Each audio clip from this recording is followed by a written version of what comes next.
le fait d'énoncer certains bienfaits devant des gens qui ne le méritent pas, des gens qui ne sont pas des gens de confiance, qui ont une âme mauvaise, des gens jaloux.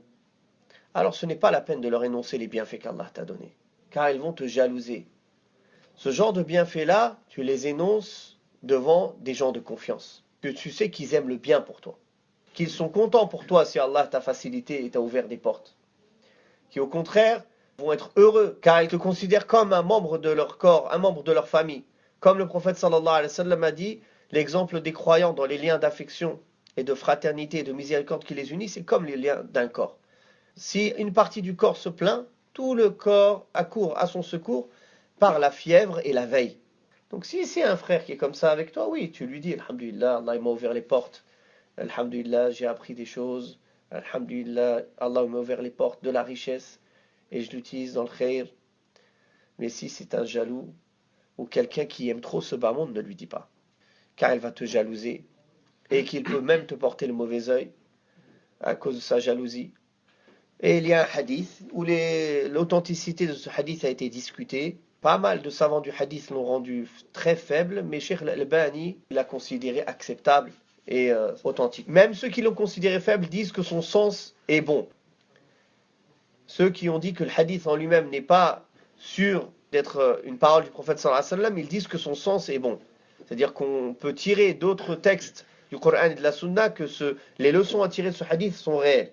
Ce hadith où le messager d'Allah sallallahu alayhi wa sallam dit « Prenez aide à compléter vos projets avec le secret et le silence, car toute personne qui a un bien, il est jalousé. » Donc, quand on veut faire un projet, il ne faut pas en parler sur tous les toits. Il faut en parler seulement aux gens qui peuvent nous conseiller, les gens de bons conseils. On en parle pour qu'ils nous donnent le bon conseil. Ou on partage cela avec un frère ou une sœur de confiance. On sait qu'il aime le bien pour nous, il va nous aider. Ou bien il va nous aider par le bon conseil, ou bien il va nous aider par le dua, par la dua, l'invocation, ou bien il va nous aider par les biens, par sa personne, par le temps. Donc c'est une personne qui veut le bien pour nous, qui va nous aider. Dans ce cas-là, on lui en parle. Mais des gens jaloux, si c'est raconté pour se vanter, c'est haram. Et si c'est raconté comme ça pour raconter, il y a des gens, ils sont bavards, ils aiment bien raconter tout ce qu'ils ressentent. Moi, je les appelle Twitter, ces gens-là. Parce qu'en fait, ils donnent leurs impressions toute la journée, comme les gens sur Twitter. Toute la journée, ils donnent ses impressions. Ah, je suis allé à gauche, je vais à droite, je suis bien réveillé, je suis mal réveillé, j'ai dormi. Ah, j'ai rencontré mon ami. Qu'est-ce qu'on en a à faire, Allah yarham al-walidain? Qu'est-ce qu'on en a à faire de tes impressions ou de tes sentiments? T'as quelque chose d'intéressant à partager, partage-le. C'est pour raconter ta vie, barakallahu fik. Garde ça pour toi. Il y a des gens, ils ont besoin de raconter leur vie à tout le monde. Ils ont un surplus de sociabilité. C'est comme ça. Autant il y en a, ils sont trop renfermés sur eux-mêmes. Ils parlent à personne. Secret total. Autant il y a le contraire, il y a l'opposé. Le musulman, il est, Inch'Allah, au juste milieu. Il raconte aux gens de confiance, ceux qui peuvent être d'une utilité dans le conseil, dans l'aide, ou bien quelqu'un qui a de la science, il peut le conseiller, il peut lui donner les règles religieuses dans les projets qu'il a.